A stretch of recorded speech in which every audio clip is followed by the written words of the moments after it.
Hi, I'm Jake. I make 5e compatible supplements and TTRPG videos so you don't have to. I'm trying to stretch out into other non-D&D games to see what they're like. So first, here are a few terms that have basically direct translations from 5e to Pathfinder 2, which from here on out I'll just refer to as PF2, because I want to.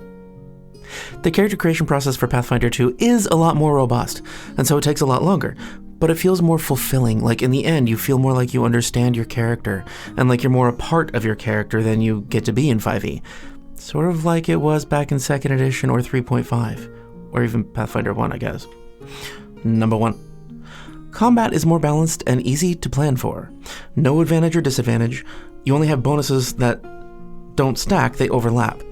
So it's easier to keep the power level consistent for GMs, so that even novice GMs can run a combat. Along with that, there are no feats that add 10 to damage or give another significant numerical boost that just makes you better at a thing. Instead, feats tend to give you more options, like more flexibility, which makes you feel like you're a more useful character in general. Like this one. Or this one. Or these. Magic. Very few subclasses. That's a big difference. PF2 allows you to choose from a variety of abilities every time you level. To make your own custom class. You're making a decision at every point.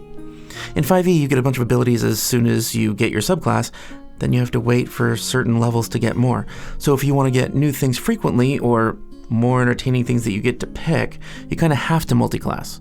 In PF2, you get something new every level, so I'll be coming out with a video that shows what a Wildfire Druid looks like in both games.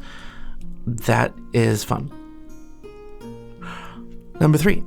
D&D made races more boring in 5e by minimizing the rich history and lore of each culture. In 6e, they're likely to remove races entirely.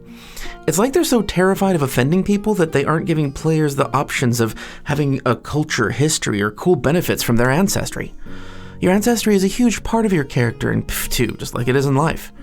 You gain abilities based on your ancestry or race or species as you level, giving you a lot of depth to play with.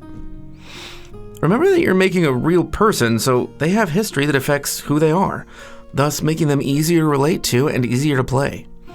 You can add lore and culture as special feats as you level that have an actual impact on your character.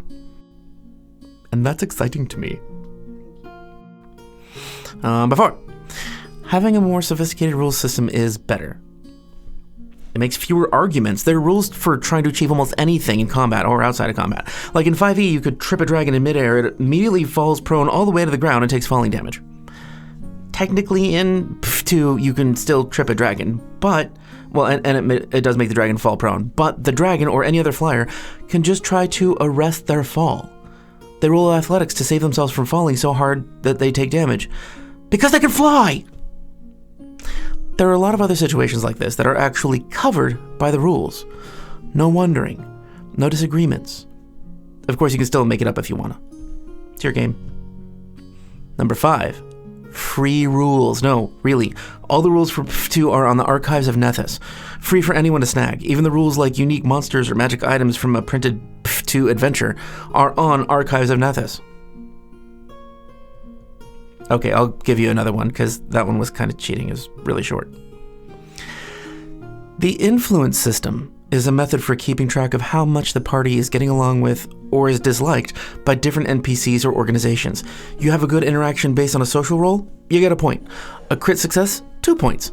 Really easy to keep track of, especially for new GMs. There are also ways to help with this influence process, like if you have a really good perception, you can roll to know special things about the NPC.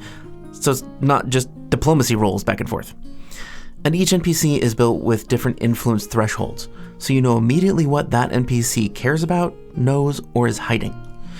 And you provide that information depending on how well the PCs are doing on their rolls. Simple. Makes more room for fun.